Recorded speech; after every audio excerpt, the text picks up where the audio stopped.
سلام دوستان، حالتون چطوره؟ امیدوارم که عالی باشید. از چنل دنیای ارز در خدمتتون هستم و با تحلیل بیبی دوج کوین اینجا هستیم و می‌خوایم ببینیم که در چند روز اخیر چه اتفاقایی براش افتاده. بچه‌ها بهتون بگم که ببخشید چند وقت بود نبودیم. یه ذره روحیه خودم رو از دست دادم برای این ویدیو درست کردن و اینها، به خاطر اینکه اون چنل 8000 تایی ما متاسفانه پاک شد و حالا داستان شد دیگه، فهمیدید دیگه، به خاطر اون شرکتی بود که درآمد ما رو در یوتیوب نقد می‌کرد. حالا بگذریم و بریم سراغ بیبی دوج کوین. یه سری خبرها براش منتشر شده، توکن سوزی ها رو انجام دادن و یه رشد قیمتی 7-8% رو هم داشت و اومدیم با همین رو بررسی بکنیم. مارکت کپ 158 میلیون دلاری داره، قیمت حال حاضرش 8.1064 و ولوم 24 ساعتش همونطور که دقت میکنید 1.5 میلیون دلار شده. 1.5 میلیون دلار باز خیلی کمه برای بیبی دوج کوین، ولی نسبت به روز گذشته 81% رشد داشته. دلیل این رشد چی بوده؟ به خاطر همین توکن سوزی بود که اتفاق افتاده. بیبی دوج کوین هر وقت توکن سوزی داره قبلش قیمتش میره بالا، بعد از اینکه توکن سوزی انجام میشه شاهد کاهش قیمتش هستیم و اگر اینجا رو هم دقت بکنید، من چارت رو براتون کوچیک بکنم، تایم فریم 1 ساعته هستیم.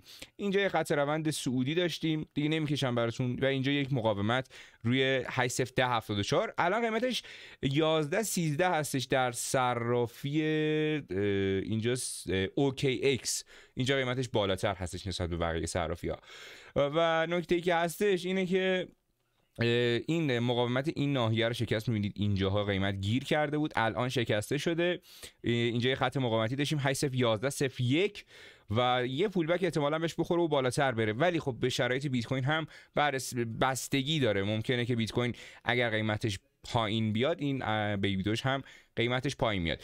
بریم سراغ خبری که در رابطه باش منتشر شده. ببینید 5 میلیون دلار قیمت این توکن، یعنی ارزش این توکن سوزی بوده و 4.915 کوادریلیون ارز بیبی دوج کوین سوزونده شده و تا به امروز 50.8% از کل توکن هایی که دست خود ارز بیبی دوج کوین بود، یعنی دست کسی نبود، دست هولدرها نبود، سوزونده شده و این خبر خوبی هستش برای روزی که بازار بخواد دوباره به سمت بالا حرکت بکنه. نکته بسیار مثبتی هستش این قضیه و یکی از ارزهایی هستش که کامیونیتی خیلی قدرتمندی داره. همونطور که می‌بینید 2 میلیون فالوور رو در توییتر به خودشون اختصاص دادن و 51% کل توکن هاشون هم سوزونده شده و این میتونه گزینه خوبی برای ما باشه.